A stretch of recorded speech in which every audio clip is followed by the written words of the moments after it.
انتظار تھا نا بھائیوں کا کنان سے آنے والوں کا. فرمانے لگے سب سے 2 سوال پوچھنا. جب کنان والے آئے نا ان سے صرف اتنا پوچھ لینا کہ وہ کہاں سے آئے ہیں. اگر پوچھے نا کنان سے آئے ہیں تو پھر یہ نہ پوچھنا کیا لے کے آئے ہیں, پھر میں جیب میں خود ٹٹول لوں گا وہ کیا لے کے آئے. باقیوں سے 2 سوال. جب میرے بھائی آئے نا, بھائی بھائیاں دے ویری ہوندے تے بھائی بھائیاں دیاں باواں, جب میرے بھائی آئے تو ان سے یہ نہیں پوچھنا کہ وہ کیا, بس یہ پوچھنا کہ کہاں سے, اتنی بات پوچھنا, باقی میں پوچھ لوں گا. آپ فرمانے لگے رب بھی فرشتوں سے کہتا ہے تم قبر میں نا میرے بندوں سے زیادہ سوال نہ کرنا, بس یہ پوچھ لینا مجھے مانتے ہیں, میرے نبی کو مانتے ہیں. قبر میں تم اتنے سوال پوچھ لینا, باقی لے کے کیا ہے وہ میں خود ہی پوچھ لوں گا. فرشتوں کے سامنے رب کریم اپنے بندے کو بے آبرو کرنا, بس تو یہ بتا دے اللہ رسول کو مانتا ہے کہ نہیں. باقی جو تیرا حساب کتاب ہے نا, اللہ فرماتے ہیں میں قیامت میں کر لوں گا, میں پوچھ لوں گا اس کا کیا علاج کرنا ہے, بس تم اتنا بتا دو مجھے مانتے ہو, میرے رسول کو, میرے بھائی, میرے نبی کریم علیہ السلام. فرماتے ہیں جو بندہ توبہ کرنے والا تھا, اللہ کی بارگاہ میں آنے والا تھا, بار بار توبہ کرتا تھا, احساس رہتا تھا, اسے احساس تھا, آیا کرتا تھا, پھر بھی غلطیاں ہو گئی, قیامت کے دن رب کریم اپنے فضل کی چادر اس پہ ڈالے گا, فضل کی چادر ڈالے گا, اور رب کریم اس سے پوچھے گا یہ گناہ کیا تھا. اور نبی پاک فرماتے ہیں اس نے بڑے بھی گناہ کیے, اللہ چھوٹے چھوٹے گناہوں کے بارے میں پوچھے گا. یہ غلطی کی تھی, یہ گناہ, بندہ ڈر رہا ہے, وہ کہہ رہا ہے پتہ نہیں سزا کیا ملے گی, کیونکہ دنیا میں بھی ڈرتا رہا, یہاں بھی ڈر رہا ہے. شرط یہ ہے کہ احساس والا ہو, آتا رہو, پھر بھی غلطیاں ہو گئی, خیال کرتا تھا, محنت کرتا تھا, نیک ہونے کی جدوجہد کرتا تھا, کوتاہیاں رہ گئی. یہ گناہ کیا تھا یا اللہ بھول گیا تھا, یہ گناہ کیا اللہ مجھ سے غلطی ہو گئی, یہاں بھی کیا تھا یا اللہ غلطی ہو گئی. نبی پاک صلی اللہ علیہ وسلم فرماتے ہیں چھوٹے چھوٹے گناہ اللہ دکھا رہا ہے, اور اس سے کہہ رہا ہے یہ کیا تھا, مانتا جا رہا ہے. رب کریم فرماتا ہے پتہ ہے میں تیرے ساتھ کیا کرنے والا ہوں, ٹانگیں کانپ گئی, یا اللہ پتہ نہیں. فرمایا میں تجھے ان گناہوں کے بدلے نیکیاں دینے لگا ہوں, ان گناہوں کے بدلے نیکیاں. نبی پاک فرماتے ہیں فٹافٹ ہی بول پڑا, کہنے لگا یا اللہ میں نے تو بڑے بڑے گناہ بھی کیے, اگر تو نے گناہوں کے بدلے نیکیاں دے دیا تو میرے تو بڑے بڑے پاپ بھی ہیں, وہ دوسرے کدھر ہیں. تو میرے حبیب کریم علیہ الصلوۃ والسلام فرماتے ہیں رب مسکرائے گا جو رب کی شان کے لائق ہے. اللہ فرمائے گا تیرے دل میں احساس تھا, تو آیا کرتا تھا, تو توبہ کرتا تھا, تو میری بارگاہ ناز میں آتا تھا, پتہ تیرے اوپر چادر کیوں ڈالی ہے, یا اللہ نہیں. فرمایا میں تجھے اپنی رحمت کی چادر میں چھپا کے جنت میں داخل کرنا چاہتا ہوں. میرے بھائی تو آ تو صحیح, تو پہنچ تو صحیح, خدا را. یہ جو جتنی دنیا داری ہے نا, یہ تو آپ ہر وقت کریں گے تو راضی ہوں گے لوگ, ہر وقت. اور یہ جو ہم نے پلاننگ کی ہوئی ہے نا کہ میں فلانا کام کر کے سیانا ہو جاؤں گا, تو اتنی مہلت نہیں دی اللہ پاک نے. وہ کہتا فوراً آ, اپنی منصوبہ بندی بدلیں, رحمت الہی کی جانب توجہ کریں, اپنا ذہن رب کریم کے بارے میں کرم والا بنائے, اور یہ ارادہ کریں کہ میں اس کی بارگاہ میں آؤں گا تو وہ مجھے عطا کرے گا. اپنے بازو پہ بھروسہ نہ کرے, اپنی عقل پہ بھروسہ نہ کرے, بھروسہ جب بھی کرے خدا کی رحمت پہ کرے, اس کے فضل پہ کرے, اس کے کرم پہ کرے, اور ذہن بنائے کہ اللہ معاف کرنے والا ہے. ہمارے ذمہ یہ ہے کہ ہم اپنے گناہوں کا احساس پیدا کریں, ہماری ذمہ داری یہ ہے کہ ہم توبہ سچی اور کھری کریں, ہماری ڈیوٹی یہ ہے کہ ہم اللہ کی بارگاہ میں صحیح معنوں میں حاضری دیں. ہم توبہ بھی جھوٹی کرتے ہیں, بلکہ اگر میں کہوں کہ مذاق کرتے ہیں. شب برات آنے والی ہے نا, کس دن ہے, جمعرات کو شب برات آئے گی. کچھ لوگ تو خیر ویسے ڈٹ جاتے ہیں, کہتے ہیں ہم نہیں مانتے, وہ پکے لگے ہوئے ہیں, وہ کہتے ہیں نہیں عبادت نہیں کرنی چاہیے. میں نے کہا یاد بس کرو, چھوڑ دو. اب اللہ کی عبادت کرنے کے لیے بھی تم سے سند لینی پڑے گی کہ مولوی صاحب اجازت دے, نفل پڑھ لیں, اجازت لینی پڑے گی. اور بندے بڑے سمجھدار ہیں, وہ کوئی سیاسی بندہ دوسری پارٹی کا آ جائے تو اسے مطمئن کر لیتے ہیں, کوئی بسرا دوسری جماعت کا مسئلہ پوچھ لے, کہتے ہیں مولوی صاحب پوچھ کے دساں گا. یہ موٹی سی بات ہے. شب رات کو کیا ہوتا ہے, عبادت. کیا ہوتا ہے, بول کے بتائیں, یہی ہوتا ہے نا. تو اس کے لیے سرٹیفکیٹ کی ضرورت ہے جی. والذین یبیتون لربہم سجدا وقیاما, اللہ فرماتے ہیں میرے بندے ساری رات گزار دیتے ہیں یا قیام کرتے ہوئے یا سجدہ کرتے ہوئے. اس کے لیے سرٹیفکیٹ کی ضرورت ہے. بڑی جلدی مسئلہ پوچھنے آ جاتے ہیں لوگ. ہاں, ایک وہ ہے جو مانتے نہیں سرے سے, ایک وہ ہے جو بڑا عجیب مانتے ہیں. وہ کہتے ہیں شب رات ہے, چھوٹا گوشت ہی نہیں مل رہا دکان سے. بھئی شب رات گوشت کھانے کا دن ہے, حلوہ کھانے کا دن ہے شب برات, موج کرنے کا دہاڑا آ گیا شب برات. شب رات آئی ہے, پہلے کلو گوشت آتا تھا, 2 کلو لے لو. یہ کون سا طریقہ ہے شب برات منانے کا؟ اور پھر شب برات منائی جائے گی, معراج شریف سے پٹاخے چل رہے ہیں روز شام کو. چلتے ہیں نا؟ نہیں؟ میں کہ مینوں غلطی لگتی تسی بولے نہیں نا. چلتے ہیں پٹاخے؟ کون بیچتا ہے پٹاخے؟ ہندو، سکھ، یہودی؟ چلاتا کون ہے؟ کس نے کہا چلانے کو؟ اس میں کوئی کسی فرقے کا بھی اختلاف نہیں ہوتا. ڈرنا چاہیے اللہ پاک سے. اللہ جہنم کی آگ ٹھنڈی کرتا ہے، ہم جلاتے ہیں شب رات کو. رب فرماتا ہے ٹھنڈی ہوگی، ہم جلا رہے ہیں. بچے پٹاخوں کے پیسے پڑوسی سے لے کے آتے ہیں کہ ہم سے لیتے ہیں؟ ہم منع کیوں نہیں کرتے؟ جوتے نہ پالش کرنے پہ تو تھپڑ لگتے ہیں، تو پٹاخے والے بچے کو نہیں پوچھا جا سکتا؟ باپ کی ذمہ داری ہے. اور محدثین نے مسئلہ لکھا ہے، اگر بچہ نابالغ کوئی غلطی کرتا ہے تو اس کا باپ ذمہ دار ہے، جواب دے اس کی جگہ پہ. ان کو سمجھائیں. شب برات آئے گی، پھر توبہ ہوگی، ہر مسجد سے رونے کی آواز آئے گی، زور زور سے لوگ روئیں گے، تڑپیں گے، اجتماعات ہوں گے، بڑے بڑے اجتماعات ہوں گے. توبہ کریں گے لوگ، کریں گے نا انشاءاللہ تعالی. آئیں گے نا لوگ مسجدوں میں. پھر سویرے جھوٹ بند ہو جائے گا نا، اگلی صبح ملاوٹ ختم، کم تولنا ختم. یہ کیسی توبہ ہے؟ وہ دکاندار جو شبرات والے دن غلط سوجی فروخت کر رہا ہے، ملاوٹ والی چینی بیچ رہا ہے، تاکہ دوائیوں میں دھوکہ دیتے ہیں لوگ. دوائیوں میں دھوکہ دیتے ہیں. ایک ڈاکٹر خود مجھے کہنے لگے، وہ میرے دوست ہیں، ہلکا پھلکا کورس کیا ہوا ہے، کہتے میرے دوست ہیں کئی سارے لوگ. تو ایک ایسا ہی ہمارے شعبے کا آدمی تھا، تو اپنے ابا جی کو وہ ڈرپ لگانے لگا، تو ابا جی کہنے لگے پتر مینو اصلی لا دے تیری مہربانی، مینو اصلی لا دے تیری مہربانی، لوکھا علی نہ لا دے. یہ حال ہو گیا. مجھے بتائیں وہ قوم اخلاقی طور پہ کتنی گر چکی ہے جو دوائیوں میں زہر بیچتی ہے، دوائیوں میں. اور میں انشاءاللہ کسی موقع پر تفصیل سے اس پر گفتگو کروں گا، بڑی تفصیل سے. میں نے بہت سی معلومات اکٹھی کی ہیں کہ کتنا ظلم کرتے ہیں یہ لوگ، لکھنے والے بھی، لانے والے بھی، بیچنے والے بھی، کتنے بڑے مجرم ہیں. صحت کے ساتھ کھیلتے ہیں. صحت بارہ لام دام برسر. مطلب جس آدمی نے دھوکے کا مال لا کے رکھا ہے شبرات والے دن کے رات توبہ بھی کرنی ہے اور سویرے یہ بیچنا بھی ہے، وہ توبہ کرنے آیا ہے. جس نے دھوکے کا مال لا کے رکھا ہے کہ سویرے بیچنا ہے اور رات توبہ بھی کرنی ہے، وہ توبہ کر رہا ہے کہ مذاق کر رہا ہے؟ توبہ میری توبہ، استغفر اللہ، یا اللہ معاف کر دے، اونچی اونچی آواز میں رو رہا ہے، اور سویرے سارے چکر وہی ہیں. یہ کیسی توبہ ہے؟ توبہ کیا ہے؟ میرے نبی پاک علیہ السلام کے غلاموں نے توبہ کی تقسیم کی. حضرت حسن بصری سے کسی نے پوچھی توبہ کیا ہے، تو آپ نے فرمایا توبہ یہ ہے کہ جب تو توبہ کر لے تو پھر اس جگہ نظر نہ آنا جہاں کھڑے ہونے سے رب رسول ناراض ہوتے. اور فرمایا توبہ یہ ہے کہ جب تو نے توبہ کر لی پھر وہاں سے غیر حاضر نہ ہونا جہاں حاضری کا تجھے اللہ رسول حکم دیتے ہیں. یہ تیری توبہ ہے. اور اگر تو ایسا نہیں کرتا پھر تو نے توبہ نہیں کی، پھر تو نے مذاق کیا. میرے بھائی رحمت الہی آواز دیتی ہے کی طرف رجوع کریں، دوڑے اور رحمت کی امید رکھ کے آئیں. یہ سمجھ لیں کہ اللہ پاک، میں ایک بات اکثر کرتا ہوں، نبوت کا دروازہ بند ہوا ہے. داتا گنج بخش علی اجویری نے کہیں نہیں لکھا تھا کہ میرے بعد علی بن عثمان اجویری دوسرا نہیں آ سکتا. حضرت مجدد صاحب کہیں نہیں لکھ کے گئے کہ دوسرا مجدد الفسانی پیدا نہیں ہوگا. حضرت بہاءالحق نقشبند بخاری نے کہیں نہیں کہا کہ میرے جیسا ولی نہیں ہو سکے. بزرگوں نے کبھی نہیں کہا. تو جدوجہد تو کر.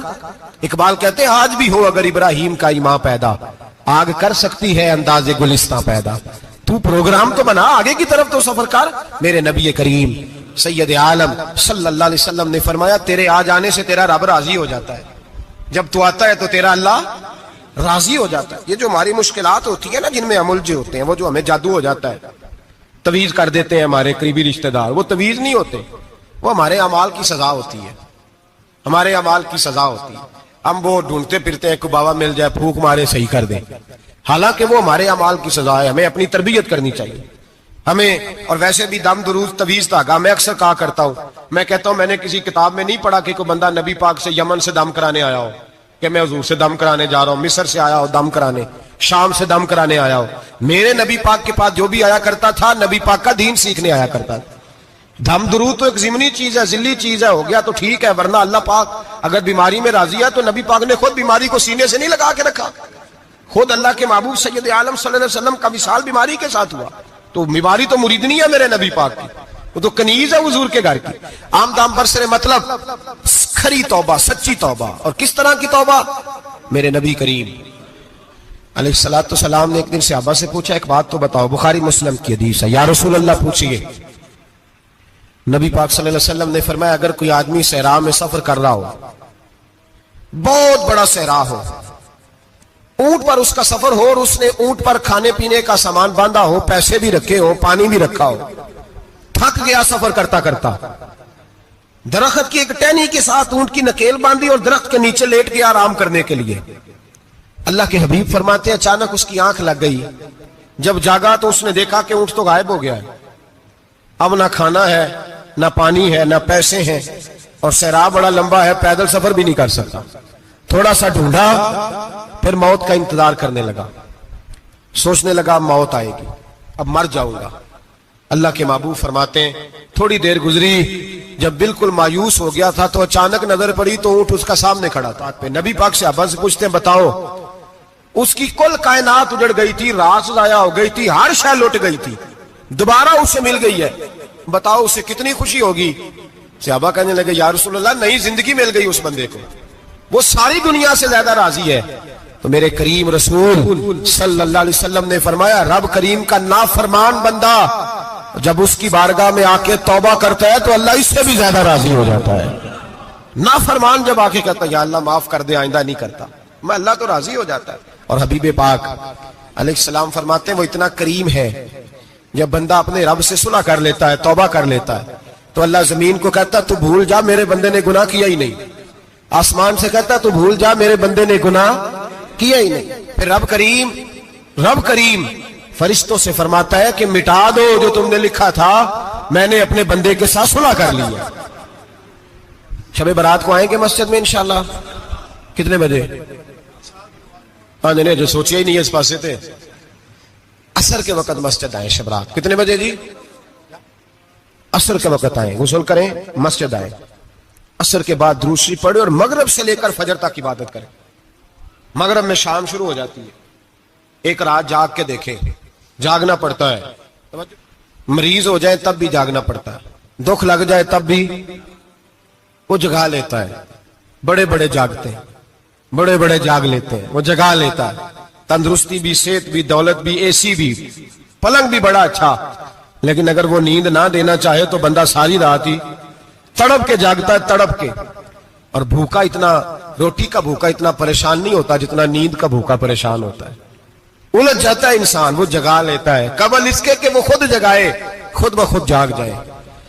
مغرب سے لے کر فجر تک نماز پڑھیں، ذکر کریں، درود پاک پڑھیں، محفل میں شرکت کریں۔ میرے رسول کریم علیہ الصلوۃ والسلام کی پیاری زوجہ ام المومنین سیدنا عائشہ صدیقہ رضی اللہ تعالیٰ عنہ کہتی ہیں حضور رمضان کے علاوہ سب سے زیادہ روزے شعبان میں رکھتے تھے، گویا پریکٹس ہوتی تھی رمضان کی۔ میں نے عرض کیا یا رسول اللہ صلی اللہ علیہ وسلم اتنے روزے کیوں رکھتے ہیں، ابھی رمضان تو آگے ہے؟ تو نبی پاک نے فرمایا عائشہ اس مہینے میں بندے کا عمل اللہ کی بارگاہ میں جاتا ہے، میں چاہتا ہوں جب میرا عمل جائے تو میں نے روزہ رکھا ہوا ہو۔